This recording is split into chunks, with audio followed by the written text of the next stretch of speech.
Hi, this is Conrad Coates. You may remember me as Admiral Terral from Star Trek Discovery, and you're listening to Trek Untold.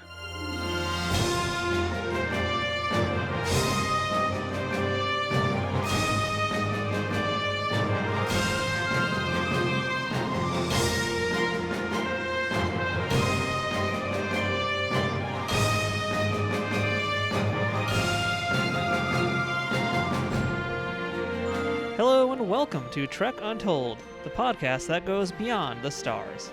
I'm your host, Matthew Kaplowitz.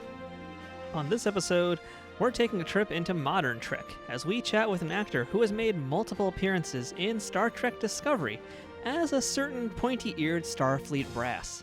That person is Conrad Coates. Conrad's resume spans an impressive catalog over the course of several decades, showing his true range as a performer. You may have seen him previously in shows and films like The Dresden Files, Degrassi: The Next Generation, Kung Fu: The Legend Continues, Relic Hunter, La Femme Nikita, Percy Jackson and the Olympians, The Lightning Thief, Supernatural, Saw 2, Smallville, X-Men Apocalypse, A Dog's Journey, and plenty of other things that we're going to talk about today. And while this is a Star Trek show, we can't ignore Conrad's contribution to another epic sci-fi franchise, Defiance, where he played Tev'gin, a role that has a special place in Conrad's heart. When it comes to Trek, Conrad is a part of Star Trek Discovery, where he's played Admiral Terral in 4 episodes of the first season. This high-ranking member of Starfleet is a Vulcan who can be seen in Choose Your Pain, Leth, or Lethe, I have no idea how to say that name, Si Vis Pacem Parabellum, and Into the Forest I Go. And those pretentious titles, by the way, are proof that Discovery is just as much Trek as the original series and everything else Star Trek out there. Best of all, Conrad is a Trekkie, true, and a master of his craft who imparts his skills today while instructing at his own acting academy. We're lucky to get a little bit of a free lesson from him today, as Conrad teaches us what it takes to become a Vulcan. So open all channels and set your hailing frequencies to Trek Untold. We've got another good episode coming up. Before we jump into our interview, I want to remind everyone to follow us on Facebook, Twitter, and Instagram at Trek Untold. And that's all one word, no spaces. You can also support this show by visiting patreon.com/Trek Untold. If you want to check out some of our merch and put Trek Untold on a shirt, hoodie, mug, sticker, or something else, head on over to teespring.com/stores/Trek Untold to proudly display how much you like this podcast. And if you do happen to get some Trek Untold merch, go ahead and tag us on social media and let us know you got it. We'd love to see it. But most of all, please make sure to subscribe to this podcast and to leave a rating and a review. There is a lot of Star Trek podcasts out there, as I'm sure you already know, and leaving ratings and reviews helps people find us when they're searching for these types of shows. If you're already following us or offering your support in whatever way you can, be it a follow, review, monetarily, or even just listening today, thank you for the help. There's a family of Star Trek podcasts out there, and we appreciate you joining us here each and every week on the show. I'd also like to make a quick shout out to our friends at Triple Fiction Productions, who make some great 3D printed Star Trek inspired products for toys and people. But you'll hear more about them a little bit later on in the show. Now, without further ado, let's beam up this week's guest. Computer, access interview file. Affirmative. Initiating program.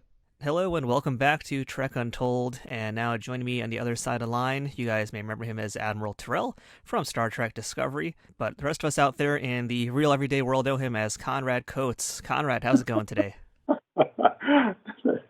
Very funny, Matthew. I'm doing very well, thank you, sir. Well, thank you so much for joining us today, and we've got a lot to talk about because you've had quite a prolific career, and I think we're going to have some exciting discussions today. So let's just jump on in with the first question I give all of my guests, and that is, what is your earliest memory of Star Trek? Oh, my goodness. Definitely when I was a kid watching William Shatner and Leonard Nimoy, and, to be honest, I wasn't really a fan of Star Trek at that time. I didn't quite get it, I guess. I don't know. There was something very immature in my thinking, I suppose. But it wasn't until, I watched The Next Generation, the Luke Picard as the captain. There was episodes in there that just so spoke to me, like really, really spoke to me. And that's when I became a real fan of Star Trek. And of course, I love all the movies. I love all the movies. I'm an action guy. I love action. So they had a good balance of philosophy and action. So they were very entertaining and opened me up to a different way of thinking at times. Now, I'm not going to expect you to remember an exact name of any episodes. I'm not going to nerd you out that hard here today, but do you have any episodes of TNG that you like the best? There was one, I can't give you a number, of course, I can't give you a title, but there was a point about they were, of course, in another world, and they were speaking of how on this planet they could not fix a problem, and because they did not have enough money to fix the problem. And that struck me as that's where we're at right now. We always think that money is the thing that is needed to fix the problem. And what COVID has exposed is that it's not money, it's people's spirit and generosity and openness and their heart. That's how we solve problems, not with money. And so from that time till now, I kind of like run things through that philosophy of like, why is it money to make the world go around? It's not money. And that's one of the things, again, you know, to come back to Star Trek and the whole philosophy of it, for me anyways, are these type of ideas. And it's, I can see how it brings the community together for sure. Very interesting. All right, I'm sure somebody out there knows exactly which episode you're talking about too, so I'll let them figure that one out. But right. Let's take a jump into the past a little bit, though. I'd like to know a little bit about you in your childhood growing up. Now, you grew up in England, then you moved to Canada, correct? Yes. So tell us a little about your childhood, who your parents were, what they did, and what little Conrad wanted to be when he grew up. So I was born in London, England. My parents were Jamaican. They met in England, had me. Later I went to an all-boys school, Ravenstone, that I remember, and I was a kid in England. Later moved to Ottawa, Canada. My mother didn't want to be in England anymore. She didn't like the situation there. And so I went to a school, got my education in Canada, studied theater for a number of years before I even stepped in front of a camera, like more than 10 years actually, in the Canadian theater scene, a couple seasons at Stratford Theatre, where Justin Bieber was born and discovered. And slowly made my way, to LA and to all points beyond. So what made you as a kid think that you wanted to become an actor? Nothing made me think I wanted to become an actor. Actually, what I was actually going for was to be a pilot. I was actually, on my own trying to get a private pilot's license, and was thinking of doing some Christian missionary work, flying into less fortunate communities, with a small Cessna or so. But the acting thing, I really kind of backed into it. I was invited to do a improv class. Like the first class with Second City was free at that time. It was an introduction, and I went, and I had an epiphany. I realized, like, wow, this is the world that I want to be in. I want to do this. And that's when I started to study the classics and really went into Shakespeare headlong for, like I say, 10 years. That's all I wanted to do. And then I started to do some film and television. So it's been very varied, but I'm really kind of glad that it happened. I was invited by a friend to go, and like I say, had an epiphany. All right, very cool. So from aviation to acting, that's pretty awesome. How about that? Didn't even get to the bees. So you mentioned it briefly, but tell us a little bit more about where you went to improve your acting skills. I think when most people go to theater school, they're going there right out of, say, high school. And I didn't do that right out of high school. I went to, kind of work as a laborer, I think, right after high school. And then I realized, okay, maybe I'd like to do some journalism. So I was studying journalism. And then switched again to flying planes. So when I started to come to train at acting, because again, I just sort of like discovered that I was older than everybody else that was already had gone to a theater school, really. So what I did was I found coaches.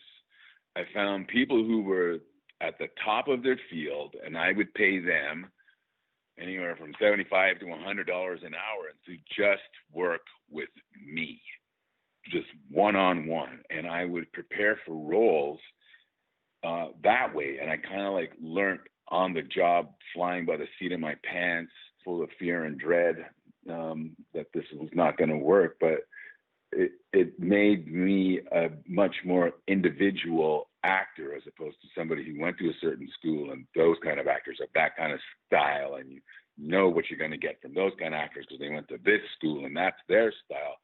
I didn't have a style. I was just freewheeling it all the way. Interesting. Now, I'm curious what your parents thought of this as well, because you mentioned you wanted to be a journalist. You thought you were going to be a pilot. Now you're doing acting. So what was their take on this situation, this evolving career situation with Conrad? As my mother would say, boy, you do some things. And that's just the way I've always been like that. Like, I'm an only kid by my mother, and I just would always have sort of individual thoughts about things. Whatever interested me, that's the direction that I would go. So in a way, they're surprised, but not really surprised at all. My father was a lawyer, and I in the beginning, as well, very early, I thought, I want to be a lawyer. But I've really come to realize that, lawyers are the greatest actors of them all. Really, they got the best theater, the court, and they've given the performance of their lives, trying to save somebody else's ass in some way. So they're, he's an actor in his own right, in his own time. But I find that what I'm doing now to be the most satisfying of all of the things that I ever thought I'd want to do. This one has been fueling me, and it's been fueling me now for almost 32 years. So doing something right. And as you touched on a few minutes earlier, you did a lot of Shakespearean work in the beginning. In fact, you did 2 seasons at the Stratford Shakespearean Festival, which is one of the most prominent Shakespearean and theater arts festivals in the world. Tell us a little bit about your time there and what you did there and what you learned there. Periods and styles. I had to technically work a thrust stage. And for folks who don't know what that means, what is a thrust stage? Okay, so a thrust stage is almost like so if you're in a room and you have 3 walls in a room, it's really 4, but the 4th one is sort of turned sideways and is behind you, and the other 3 walls are now where the audience is. And if you go into the middle of whatever room you're in and look, you'll see that the person in the corner to the wall that is behind you, they're behind you, and on the other side, they're behind you. So there's a different way of presentation and performing that you're really working almost at 180 degrees from one side of your left all the way 180 degrees to the right, but behind you as well. So you're constantly turning. You've got to be technically always moving and turning and being natural and speaking out, because, at Stratford, the seats were, there was that theater at that time, 1,800 seats. It used to hold something like over 2,000. They engineered it and made it a little bit smaller because it's very demanding for an actor to talk all the way out with sometimes very little electrical assistance. And by that, I mean the microphone or anything like that. You have to do it all with your voice. So there's, there's a lot of air happening. So in that's what working on a thrust with demands. And I love that. Because you're moving, you're not just standing and delivering. You're moving, and so you're allowed to be more natural in your presentation. Love that. We've had a lot of guests who have done Shakespearean work. Some of the folks from the original series, like Carl Held and Garth Pillsbury, and more recently also from Discovery, another fellow Canadian, also Harry Judge. Yeah. So I'm curious about how you interpret and how you approach acting a Shakespearean scene, because it is essentially another language. Yeah, but the way that the language was used then, we don't use language in that way anymore. Even when we swear at somebody, it's generally like 1 word or 2 words. But when you swore back in the 1700s, it was a sentence. It was a paragraph, so the language is being used with all of these images. Now we have film and television, and we've become very accustomed to our images being fed to us. At that time, the language generated the images. And if you can hook into the imagery of whatever it is that you're talking about, it will transport you. The ideas become bigger, the breath becomes bigger, the thoughts become bigger, the ideas are bigger, and now this conversation is happening between two characters, two actors that are volleying a ball back and forth. Sorry for the sports analogy, but it's something that has to be energetically moving back and forth. And Shakespeare understood this at the time, as a lot of the writers at the time. They knew that it's the language that moves you. And it's not that the language is different, it's the language is used in a different way. And that's, once you understand that, it sounds like I'm talking to you right now in everyday common mid-Atlantic English. You know, it's not anything that's put on. It's actually, we don't use language in the same way. We've taken away the power of the word and given it to the image, which is television and that media. That's very true. Now, of all these Shakespearean roles that you got to portray on stage, which one was the experience you enjoyed the most? So in Romeo and Juliet, I played a few characters in Romeo and Juliet. I played Benvolio, his cousin, the prince, and I also played the Apothecary, not all in the same production, different productions. That'd be pretty crazy if you did, though. Yeah, it would be actually. But playing Benvolio was great because we had these fight scenes. So there was a lot of, sword fighting, stage fighting, and I love anything to do physical, with acting at the same time. I love being able to be a physical actor in whatever it is I'm working on. But one of my favorite characters was the Apothecary. And in one production, I played both Benvolio and the Apothecary. Now, I'm the only black actor in a company of 16 actors, and I was playing two roles. And we were playing in a theater that was in the round. And I came out as the Apothecary, being seen for the first time as the Apothecary. You've seen me, I think, 2 other scenes previous as Benvolio, and now I'm coming out as the Apothecary. Yes, I've got a completely different costume on, and I'm walking a little bit differently, and I've got some facial hair on. And then I could hear somebody in the audience behind me going out of the dark, "Is that the same actor as Benvolio?"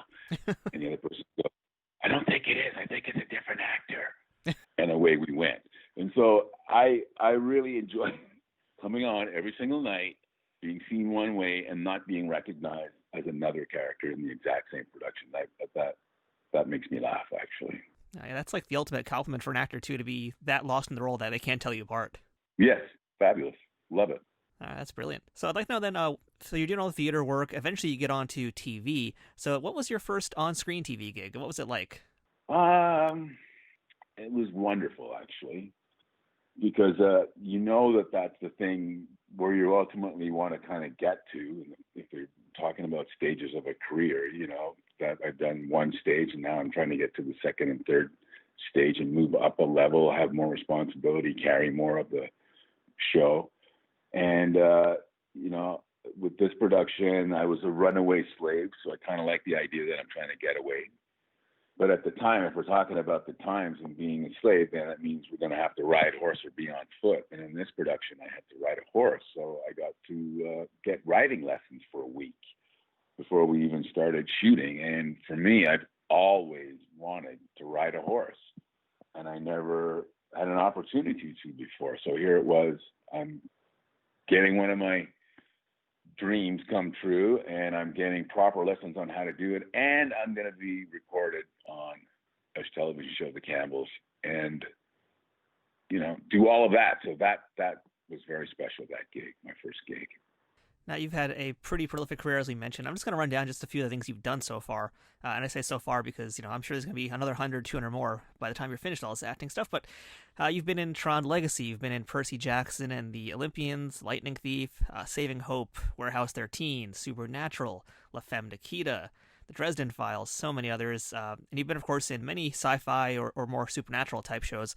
Not just, of course, the supernatural show we just mentioned a minute ago, but you've been in things like Relic Hunter, Forever Night, Beyond Reality, Psi Factor, and Earth Final Conflict, to name just a few.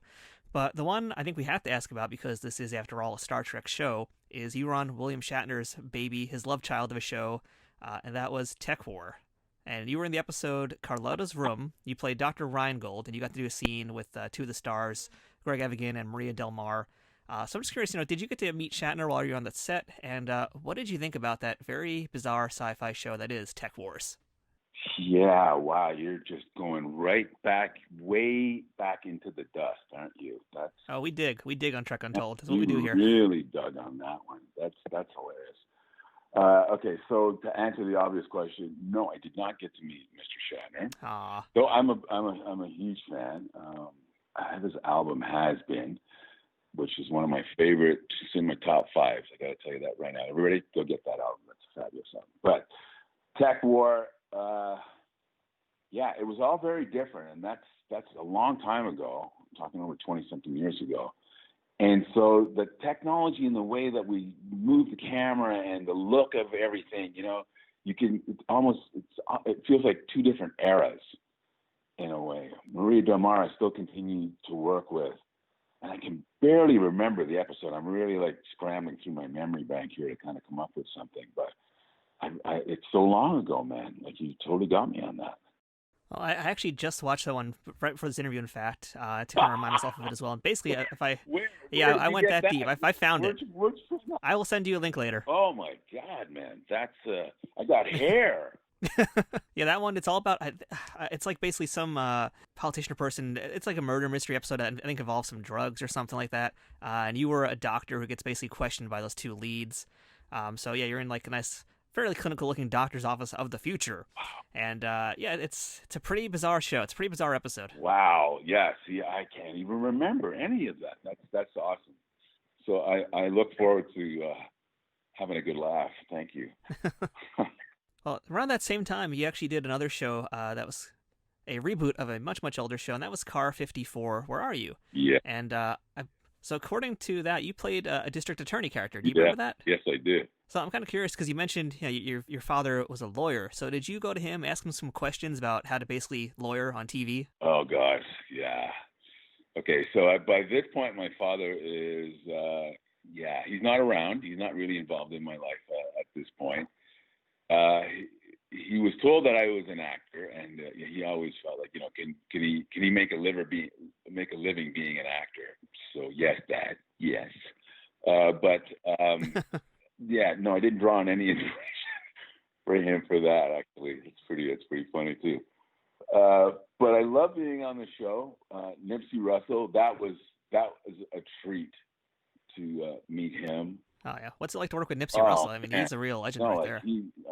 Like coming from another generation, and I grew up kind of like watching, his stuff, and then he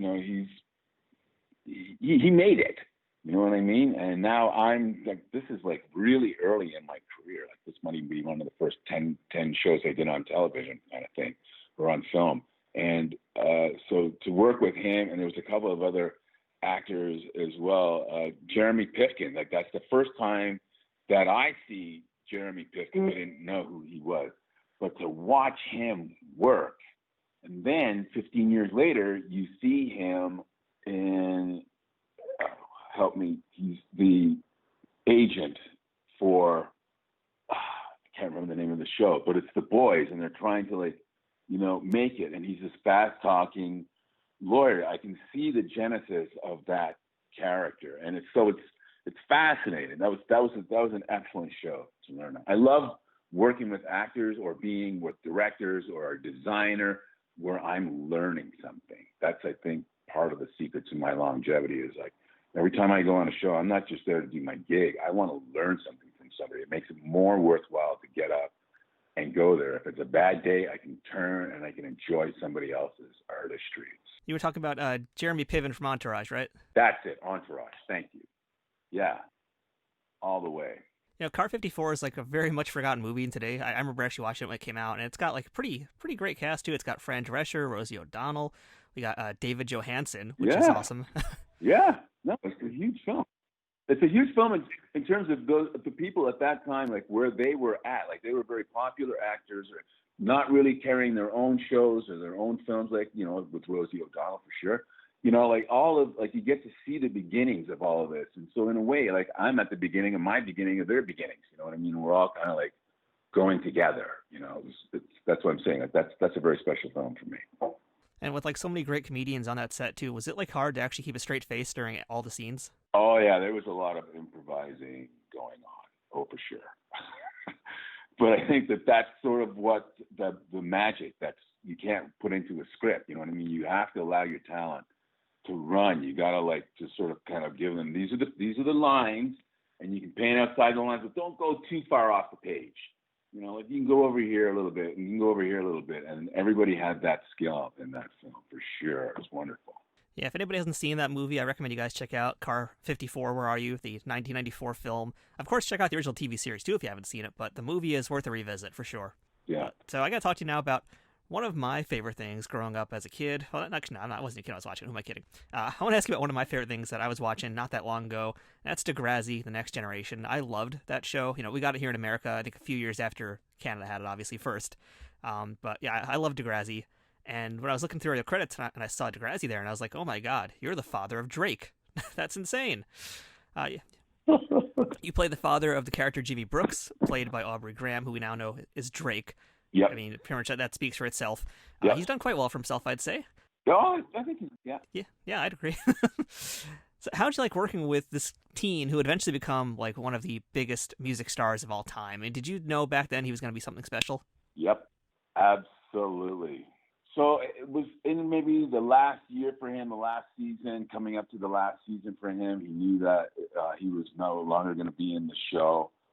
And we had done a couple of episodes together, and I'm playing his father. So clearly, you know, there is an age difference, and there is sort of, you know, we're playing it. We're playing elder to, you know, younger gentleman coming into the world kind of thing, leaving school, finding his way. And so we had that natural thing happening between us. I really, really, really liked working with him. I got to tell you that. I really did. And the friends and the circle that he had on the set, like we were always together because our scenes were always together, clearly. And, you know, I said to him one day, I went, what are you going to do? Like when you leave, what are you going to do? He goes, oh, I'm going to work on my music. He didn't hesitate.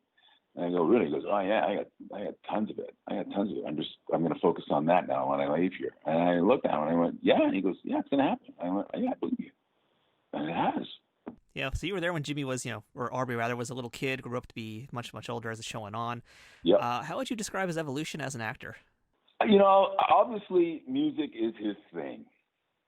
You know what I mean? He was an incredible actor because he had to act, particularly after he got shot, you know, he had to now act out of a wheelchair.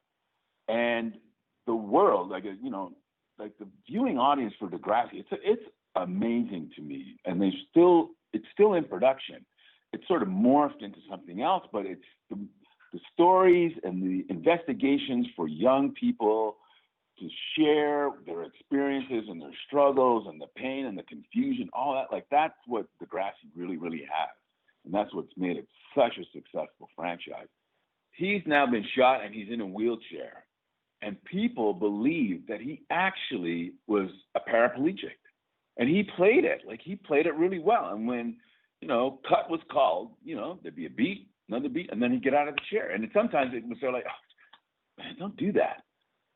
It's weird, you know, he really embraced whatever he was doing. And that's something that's clearly in his music. You got to be in the moment. And he had that. He had that presence. The character was with the show for so long, and he could, you know, morph and change himself into now presenting his whole performance, not with your full body. Like I just told you earlier, I like physical, like being a physical actor. Well, part of his instrument now is denied, and he has to sit in the chair. It was wonderful. He was very successful at it. Yeah, I thought that was such a bold choice also from Degrassi to do that to Aubrey, and I thought it was amazing also. And I'm glad you brought up him being in the wheelchair, because it also kind of brings me up to that episode where that happens, where he gets shot, you know, because I was watching it here in America. At that point, it was, again, we're a few years behind what's happening in Canada in terms of what's airing here. Mm-hmm. And you know, I saw it the first time. Actually, the first time I think they aired it, they actually skipped over that episode, I think. Wow. And yeah, and so then I had to catch it like later on, unless I'm getting it mixed up. But basically, it was aired like once, then it got censored for a bit, and just was pulled, and then eventually it came back. But it was pretty powerful, especially here in America with what goes on here, and continues to sadly go on here. But what did you think of them covering that topic and how it ultimately played out? Well, you know, art imitates life, life imitates art. You know, it's that chicken question, egg first, who, what, you know, it's all simultaneous. It's all a comment. It's all an observation. It's all happening. It's buzzing, blooming confusion. It's like, again, that's what's made Degrassi so successful. They're commenting about something that is happening to people and communities right now. They're not fantasy taking you somewhere like we do in science fiction or anything like that. We're dealing with stuff that's really right here. To say that it's brave, I don't think so. To say that it's necessary, absolutely. That's the way it is. So, Conrad, before we jump into our Star Trek discussion, there is one other pretty big sci-fi series that you were a part of, and that is Defiance. And you were there for quite some time as the character Tev'gin. I hope I'm saying that right. Because I never actually got a chance to watch Defiance. Yeah. You were the leader of the Omek race. You had a really amazing costume, great makeup job. It's basically kind of like, I feel like Game of Thrones with aliens in it. Maybe that's an accurate description. Wow. Okay. How did you enjoy your time on Defiance? I love Defiance. That's one of those, you know, top 5 moments for me, for sure. Characters, for sure. And because the show was already established, they'd done 2 seasons, they'd waited quite some time to say that they were doing a third. You know, they might even have lost some of their audience base because of the delay between the second and the third season. But they were making some really big decisions that was going to shift really what the focus of the show was about, really onto the problem that brought everybody of the other races to Earth. And that was Tev'gin's character and the Omek race as a people. Everybody else was food for the Omeks. And Tev'gin was a Renaissance man beyond all Renaissance men. Like, he had Leonardo da Vinci, he had Einstein, he had Raphael, he had Caesar, he had all of those great thinkers and more than I cannot think off the top of my pointed head right now. He had all of those characters inside of him, and he was leading his people somewhere like a bit of a Moses, because his planet had been destroyed like all of the other planets. So with that show, I came in as the production has already been established and built, the machine was already in place, and then comes this brand new character, Tev'gin. And I was there for all of the tests. It wasn't where I come in and they go, okay, this is what you're going to wear, and this is how you're going to do it. It was really like, this is what we'd like to see on you, and how do you want to go? And so I had so much freedom as an actor in a television series that I've never had the pleasure of enjoying before. I could request things, you know, and I might get it, but here I could actually ask and it would be considered, and in most cases it happened. And so loved it from day one, all the way. And then I'm there for all those episodes, and it's a grand arc. I mean, it's the great arc for a character. He comes in, he's introduced, he could eat anybody he wants. Like, I mean, physically, and he could spar with anybody. Like, he was so intelligent. And he had all this regalness to him, and don't get a chance to play that as a black actor. We don't get to play regal characters. Maybe now we will, now that Black Panther's been out, or, you know, that's changed stuff. But at that time, that character didn't exist. So, yeah, man, I went to town on that, for sure. I mean, Tev'gin is a very meaty role, and I guess pun intended here. It's a very meaty role. He got a lot to do with that character. What did you think of his journey in terms of his character and how things ended up in the finale of the show? Spoiler alert, by the way, for folks who haven't seen the show. Yeah, let's not give it all away. But no, his arc is awesome.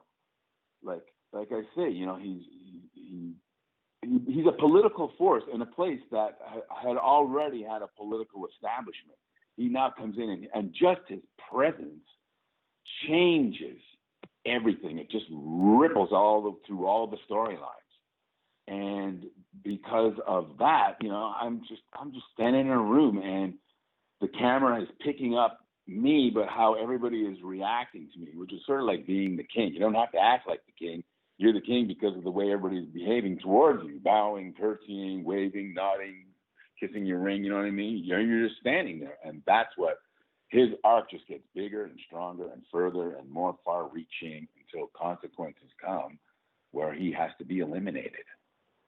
I won't give away by whom, but yeah, that has to happen. Check it out. It's a good one. It's a good one. Trek Untold will return momentarily.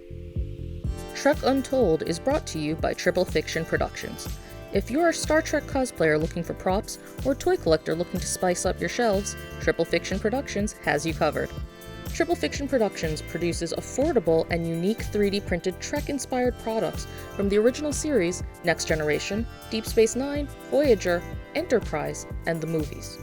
You can expect the same amount of care and attention to detail in any of the items in their catalog, whether it's a prop replica for use in a fan film, or a part of a cosplay, or accessories and playsets for figures from Playmates, Migos, or Diamond Select. Own your very own tricorder or phaser rifle with working lights, the bridge of the Enterprise E for your Playmates figures, or any other item from countless species and ships from the Star Trek universe. All products are 3D printed in the USA and are constantly evolving and improving based on fan feedback. To learn more about their products, visit them at triple-fictionproductions.net or on Facebook at facebook.com/triplefictionproductions. Triple Fiction Productions, taking Star Trek where no 3D printer has gone before.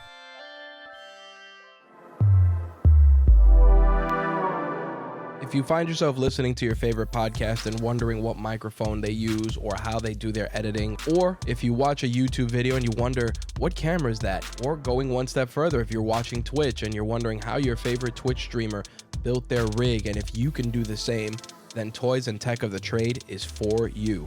Toys and Tech of the Trade is an interview series where we sit down with content creators, entrepreneurs, and discuss the gadgets and gear that they use to create their content and run their businesses. We use toys in a broad sense, meaning the stuff that just puts a smile on your face, whether it's action figures to something a little bit more complex like musical instruments, cars. You'd be surprised what people consider their toys. Toys and Tech of the Trade can be found on all major podcast providers, including iTunes, Google Podcasts, Stitcher, TuneIn Radio, and of course, Spotify. Feel free to visit us at RageWorksNetwork.com to check us out. We now return to Trek Untold. So, Conrad, let's talk Trek now. So you were in Star Trek Discovery. You got to put on some Vulcan ears, but let's talk first about how you got cast for Discovery. And it's my understanding from the folks I've interviewed on this show before who have been in Discovery, a lot of them didn't even know they were actually auditioning for a Star Trek show at first. Is this the same for you? Oh, man, I'm wiping my brow as you said that, because that's what I was about to say. You know, you're given some lines that are completely unrelated to anything, and you're going to make sense of it, and you're going to do the best you can, and you got no background information, and everything is code name and, you know, secret, hush, hush. And I think I auditioned 4 or 5 times, maybe more. Tapes, going in, meeting, coming back, another tape. And then one day I get this call and I say, okay, you're going to be recurring and you're going to be in these episodes. And it's like, really? How did that happen? Because I didn't even know this is what we were doing. And there I am. And for me, a bonus was, you know, I had an experience where the producer, I'm going to have to look this up, but who also wrote the episode, my first episode that I was in, and we were doing the scene, and it wasn't quite working for him on a certain level. Not anything to do with performance or technical. It was just something possibly in his writing, and he didn't feel that the ideas were being expressed properly. So because we got to move the day along, let's fix that while we set up the shot. Let's set up the lights, and let me go over here and rewrite a 3-page scene and give it to you, and now we'll shoot that. And that, I got to tell you, my friend, threw me like, oh, now we're not doing the scene in a swimming pool. We're going to do it in a volcano, and we're going to, oh, wow, thanks. And I was a little upset, I got to tell you, but I knew this was the real audition. And I don't know how I did it, but I learned 3 pages of dialogue, which you know is not an easy task, in like 3 minutes. Jeez. And some divine intervention happened there because I remembered all the words as he wrote them. And then we was like, cut. And then I hear, Yahoo! Wow, that was amazing. That was great. Okay, that's work. Let's do it again.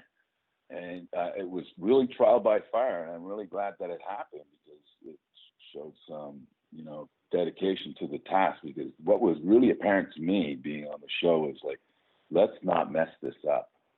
Let's not be the weakest link in the Star Trek chain. Let's do this and let's do it really well, and let's everybody kind of enjoy what's happening at the moment. Yeah, that's kind of the consensus I've heard also about Discovery is that it's like one of the best sets to be on. Like everybody is very positive. It's a really uplifting kind of place to be. Was that the experience for you as well? Oh, without a doubt, it was like religious.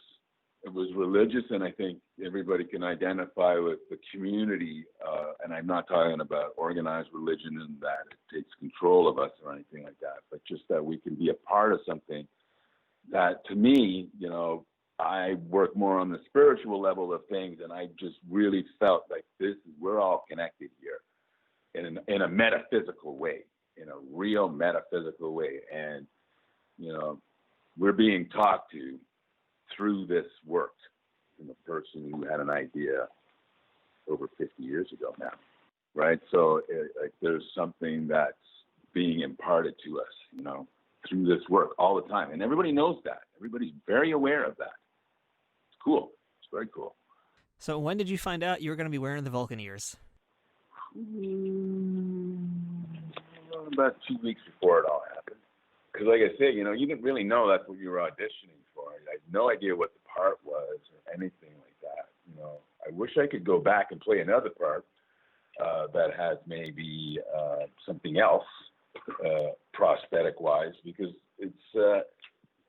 it is a great show. It's a great production. There's some great artists in all of the departments that are, working on that show. And to be on shows like this, not that I haven't been in big budgeted films and been a part of something that's also large, of course. But as we all know, Star Trek is something very, very unique in this world. You know what I mean? All these conventions that we have where we get to kind of connect with the audience and the cast, the writers and so forth. It's something very, very unique. I'm just curious if they let you bring the ears home after you're done shooting the scenes. I can neither confirm nor deny that statement. All right, we'll leave that one at that. But speaking of, what did you think the first time you saw the costumes, and especially when you got to set? This is a very different kind of Star Trek show. Oh man, I was so I put the costume on before I put the costume on by myself in my dressing room, and I've had many fittings, and you see it. And it's always, it's being transformed because it's got to be tailored and it's got to be fitted and it's got to have the stripe going over the shoulder in a very certain way. And it's got to fit right above the top pocket line. Like it's so incredibly tailored. And then you put this thing on and now you got the boots and now you got the ears and your eyebrows are going up and your hair is down and the makeup is on. And I turned in the mirror just before I stepped out and I looked at myself and I'm telling you, I could have cried for myself because it was like every kid has a fantasy, whatever it is, playing a sport, dancing a dance, playing an instrument, reciting a piece of poetry where you get through it and you accomplish something. To all of a sudden as an actor turn and now to be part of a lexicon that I believe will live as far as Amadeus goes. I'm part of that. And in that moment, that's when I recognized, damn, son, like you started over here and now you're over here. And that was, excuse me. Yeah, that was very momentous. That was a privately momentous moment. It really was. On the topic of your outfit in Discovery, a lot of folks who we've talked to who did The Next Generation or other older shows, they said that the uniforms would kind of ride up on them. How was your uniform? Is it comfy to wear? No, I would not call it day wear. Pret-a-porter. No, I definitely would not call it evening wear. It's a costume.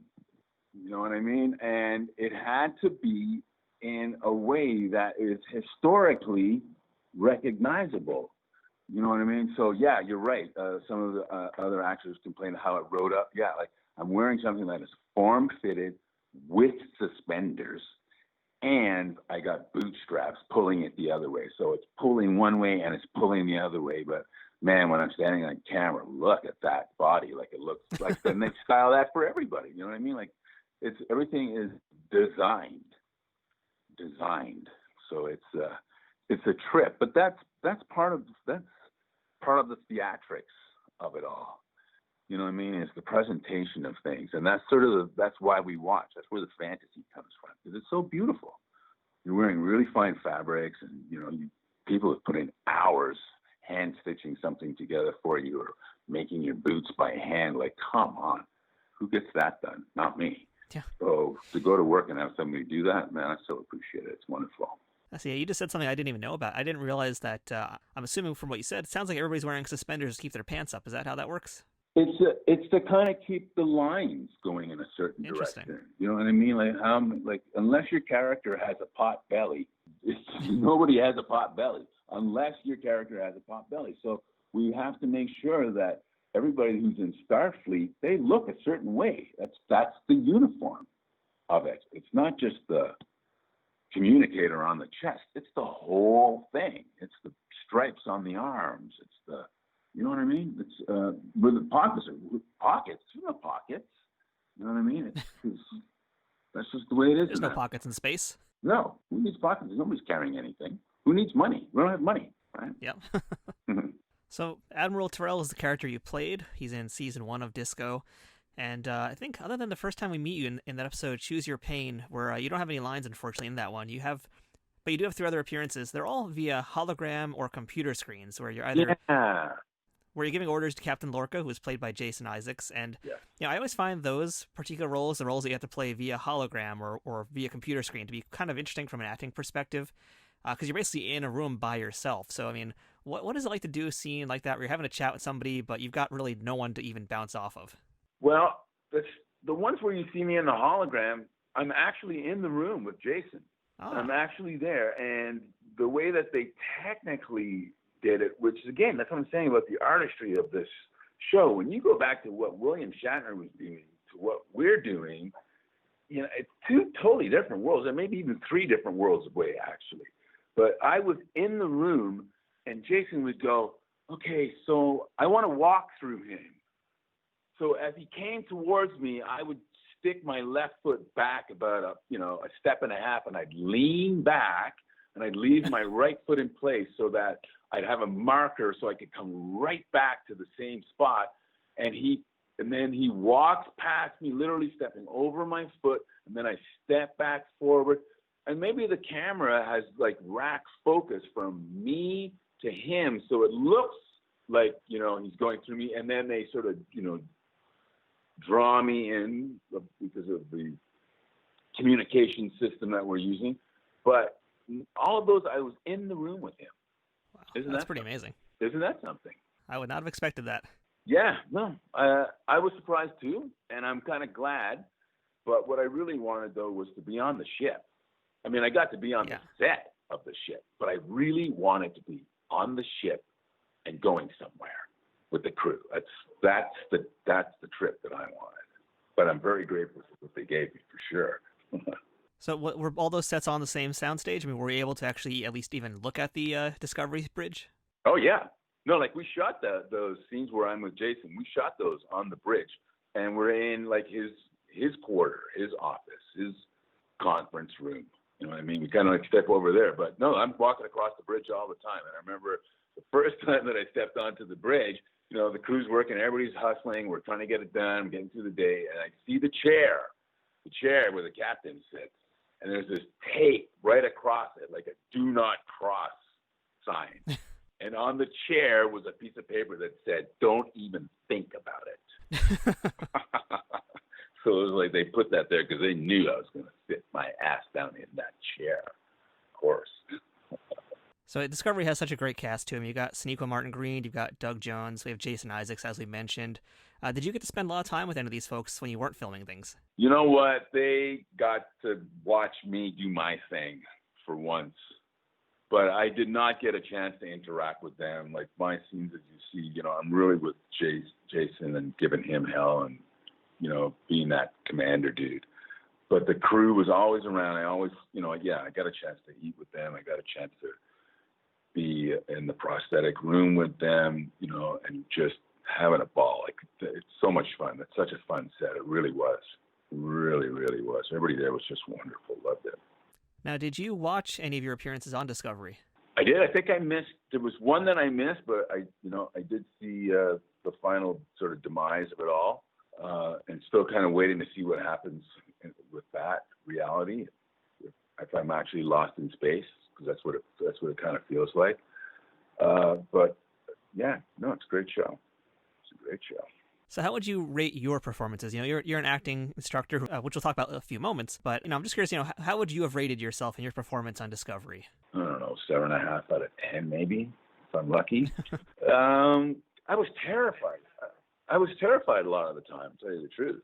I really was, because, like I said, I did not want to be the guy that dropped the ball.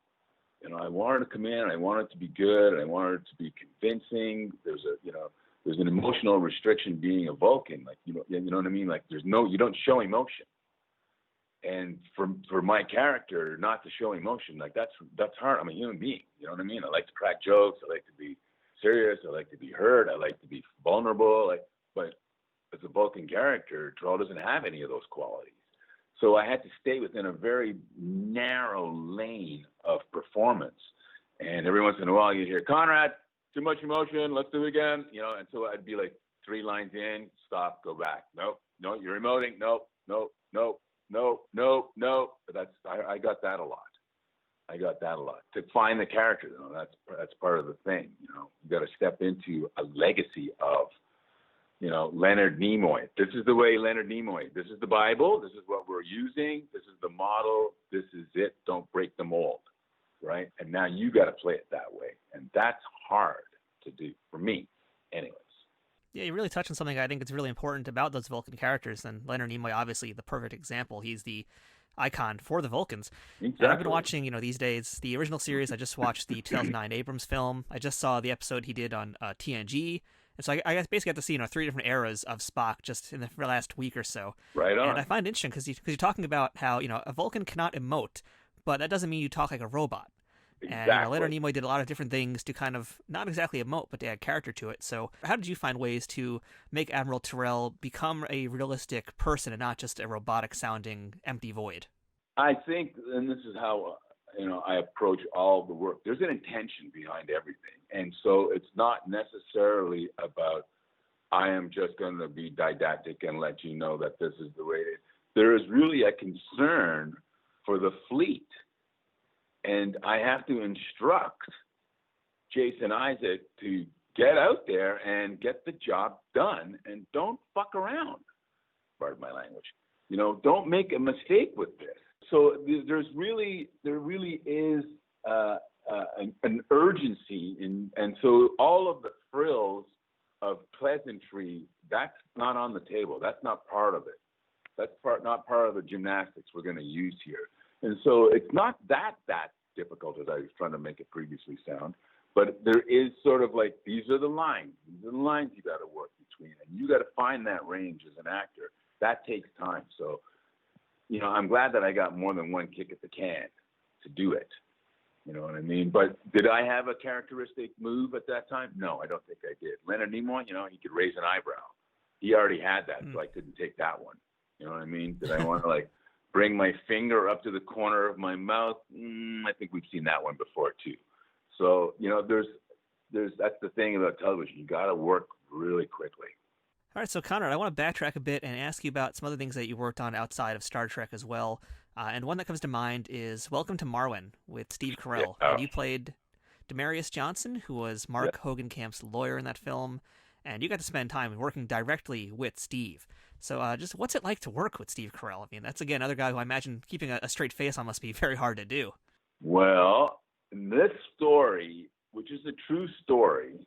The character that he portrays is a man that was savagely beaten and was really emotionally damaged and will be damaged for the rest of his life. And he had these sort of mental breakdowns.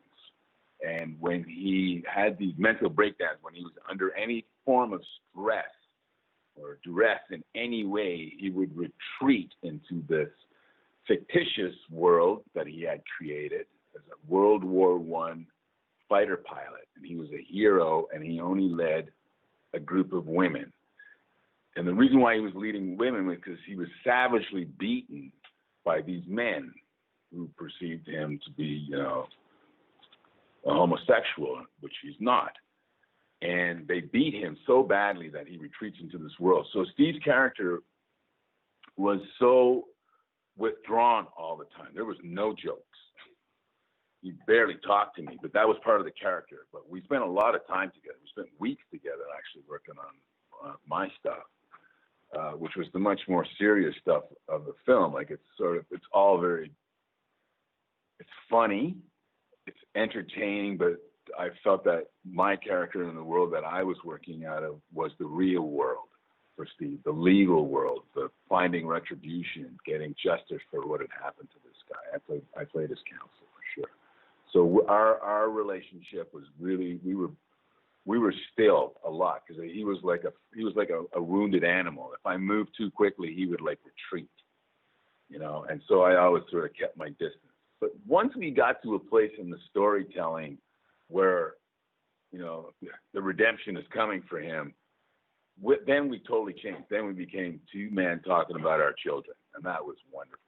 That was wonderful. He's a great actor. I really enjoyed working with him. So he was staying basically in character more or less for most of that. Is that what you're saying?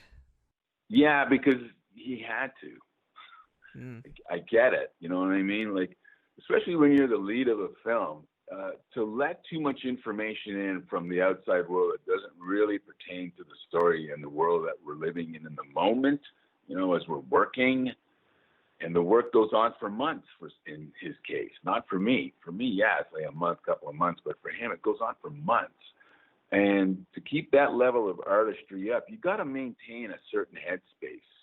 And letting in too much of everybody else's personal, I'm the same way on a set. I like to greet people. I'm trying to be as pleasant as I can and honest with everybody, but I try not to engage in such a level that it takes me somewhere else emotionally for myself or for them, because it doesn't serve the story, that we're trying to tell right now. It takes me somewhere else, and I don't want to do that sometimes. So I get it when an actor is like that. Not so much in character, just really trying to hold the container for themselves. So outside of all the other things we talked about today, you were in one other very major sci-fi franchise, and that was Tron. And you appeared in Tron Legacy as the character Bartik. You were in Legacy and actually Uprising. In fact, your character was even part of a short comic called Solar Sailor Prisoners, where Bartik was the central focus of that story. And your scene, of course, in Legacy was mainly with the great stage and screen actor Michael Sheen, who doesn't really get talked about as much as he should. Yeah, that's another really huge production. Crazy sets, amazing costumes. What do you remember about your time working on the Tron series? $350 million. That's what I remember. No, honestly, Michael Sheen at the top of the list for me, because my scene was with him, so we spent a lot of time, preparing, getting it done. It took a couple of days to shoot that particular scene, so running up to it, the prosthetics for Bartik that he has to wear, the scar, which is all pixelated onto my face, like that in itself, I think that was 2 months just creating that. So meeting with the designer and getting this suggested, let's try that on, let's see how that looks. Okay, let's do this. All right, let's try it like that. Like that was a real process.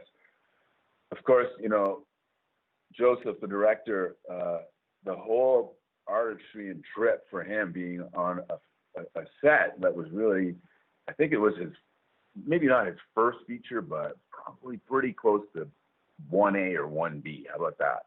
And he's got this gigantic budget, and he designed the sets and the costume, and he had the complete vision in his mind and where that camera had to go. And it was a 3D rigging, so there was a lot of equipment.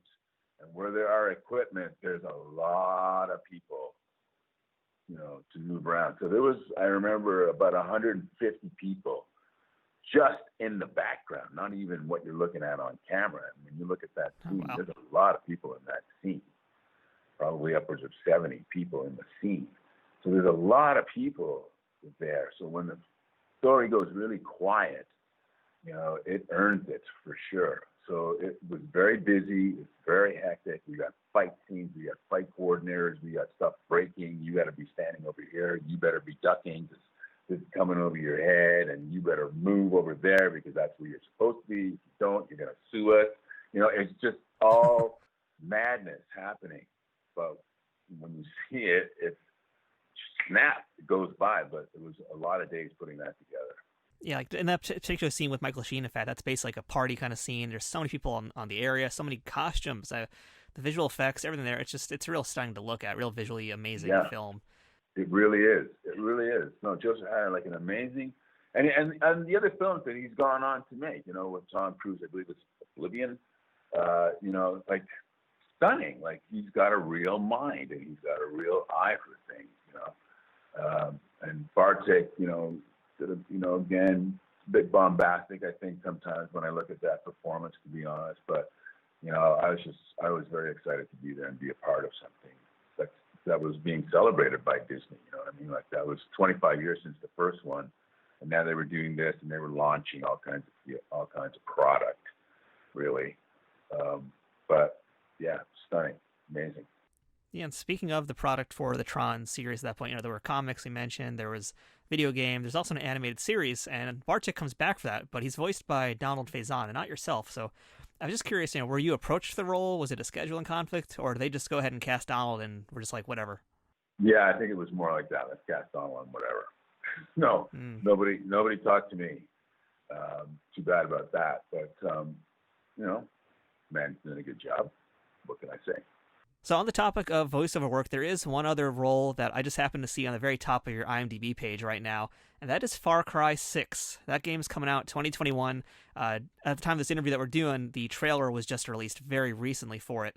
What can you tell us, if anything, about what you're doing in Far Cry 6? Because I know, Ubisoft likes to keep things very much under the vest, but can you give us any information about what you're doing in Far Cry 6? Man, I love how you did that. That's a great question, and I'm going to try to answer it as best I can. Based on the trailer, which everybody should check out, because I think the production values in this are incredible from what I can see as a gamesman. That stuff is, we're taking it to another level again. Giancarlo Esposito, now actors are now getting an opportunity to, be themselves in the game world. There's a couple of the games that I can't remember to reference, but where the actors are themselves now, and Giancarlo is playing one of those characters here as a dictator of a undescribed, seems like a South American place that he's a bit of a despot running, and there's a revolution happening, and I'm part of the revolution. I'm part of the opposite side, but I think that's all I can say for the moment. All right, we'll leave it at that for now. So you guys have to just wait another probably 6 months or so by the time this interview is published, and pick up Far Cry 6. All right, so Conrad, outside of all the different roles you've been playing lately and the voiceover work we just mentioned, outside of that, you have an acting school. You've got Coates and Company in Toronto. So tell us a little bit about that academy. I know right now things are probably a little different in terms of classes with all the stuff happening with COVID, but tell us a little about Coates and Company. Coates and Company came to be about 8 years ago because I was going back to school part-time to study psychotherapy, just something I was interested in doing. Didn't particularly want to be a psychotherapist. I thought maybe I could do group therapy or something, but I wanted to, formally get some hours in. So this was at a master's level, and I had to pay for it somehow. So I thought, well, why don't I just do some classes on a Sunday evening, and the money that I get from that will help me with offsetting the cost of, going to school. And so that's where it came from. And in trying to put the school together, what I wanted to do was sort of have a conservatory style of a program that students would come to for 6 weeks. It would be 3 hours on a Sunday evening, 6 to 9 kind of thing. And it didn't want it to be just about acting, because what I understand from how I work as an actor, that I wanted to really have somebody do voice. Voice was really important to me when I was training, because it makes all kinds of connections between the body and your speaking, your breathing, your emotional state. It's all happening at the same time for me. And so I met this man, Azar Stewart, and I walked into this room. We were just talking about this the other day. I walked into this room and I saw him, and I knew who he was and what he did. And I said, I need you to join my company, because you're going to be the company part of the Coates and Company. And he immediately agreed, because he saw what I was trying to do. And here we are 8 years later, and we're still working together. In fact, I was just teaching a Zoom class, which is what we're really into right now. That's because we have to be, because of this COVID situation that we find ourselves in. So still trying to get actors to be prepared, be in the moment, stay relaxed, understand what you're talking about, all those things. It's part of the creative life that I think I lead. So what do you think the number one thing is that actors come to you in terms of problems? What would you say is the number one problem that an actor would have with a role that they come to you for help with? I don't think that they're really aware of it sometimes. Like they go, I really worked on this. And I go, okay, great. So let me see what you got. And they do it. And then what I see is that there's moments all the way along in the scene, in the story. And what they're failing to hit is those moments.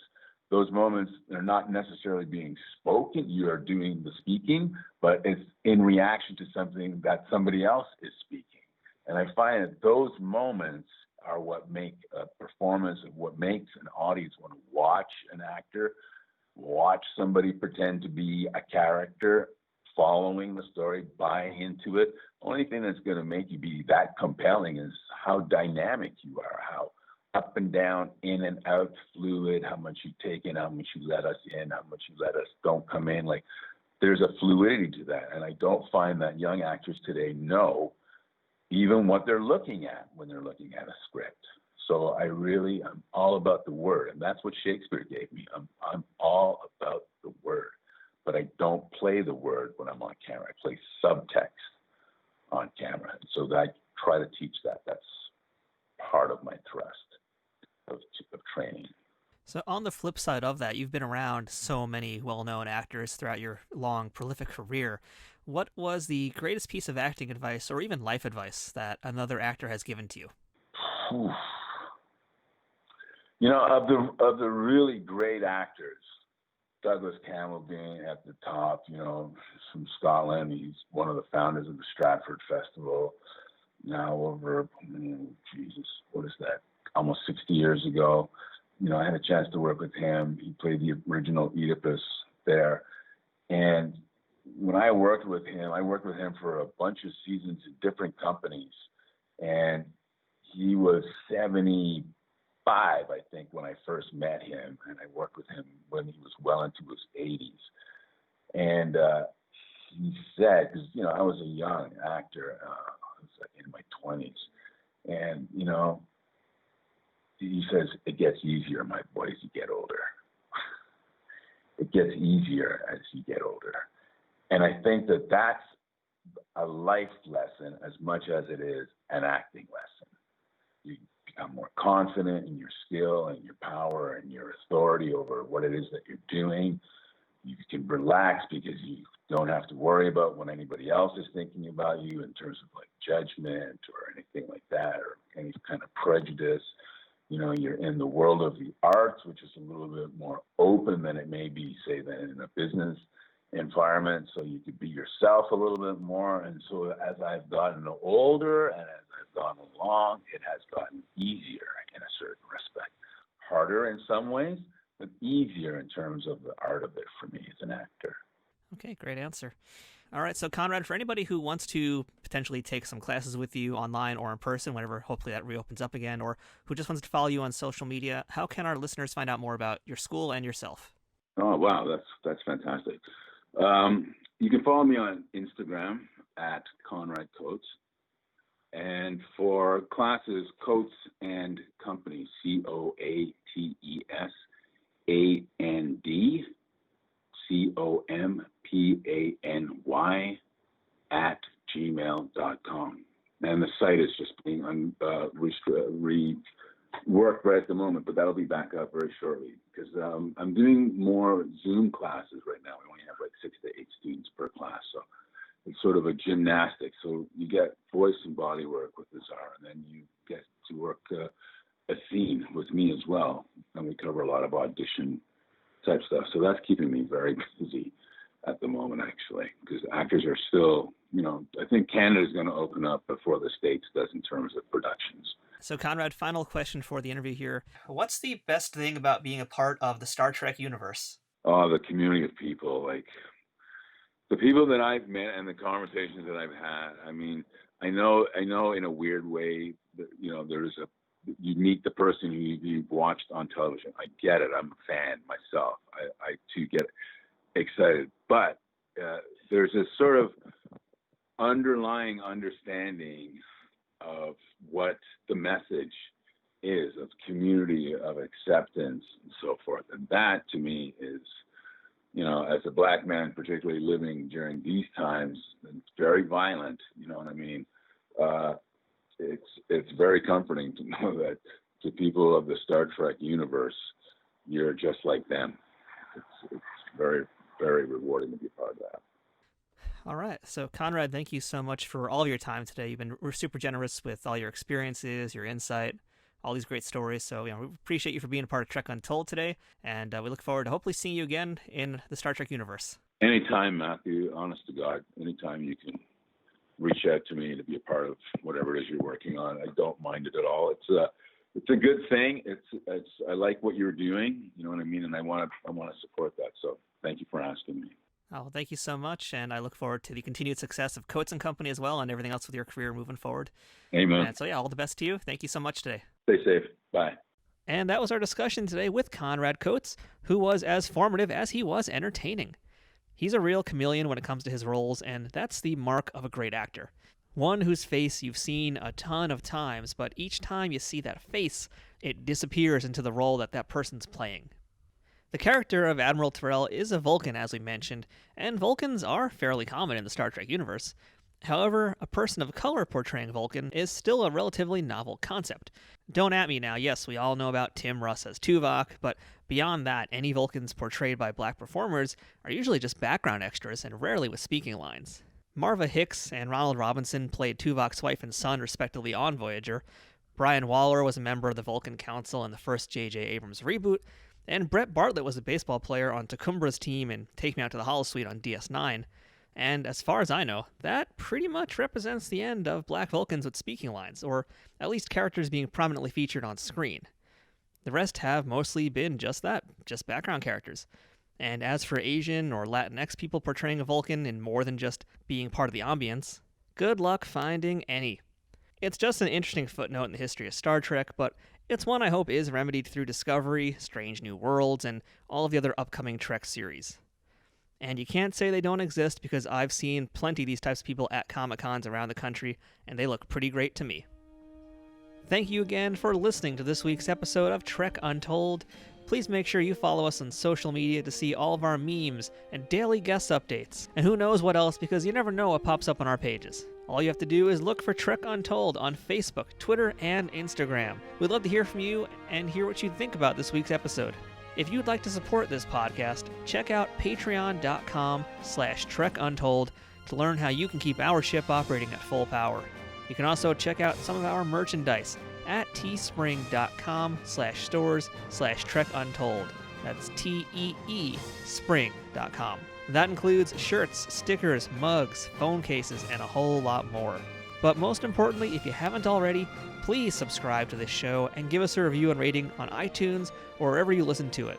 If you enjoy what we do here every week on this show, please give us a 5-star rating and review. It's the best way to make new listeners discover this podcast and help us grow. Once again, I'd like to thank our sponsor, Triple Fiction Productions. And shout out to Scott Ray for setting up this interview. If you'd like to book this week's guest for a convention appearance or an autograph signing event, email Scott at scottray67@aol.com. If you'd like to send us some feedback, suggest a guest, would like to be booked on the show, or are interested in sponsoring us, email me at trekuntold@gmail.com. Once again, this has been Trek Untold. I'm Matthew Kaplowitz, and until next time, fortune favors the bold.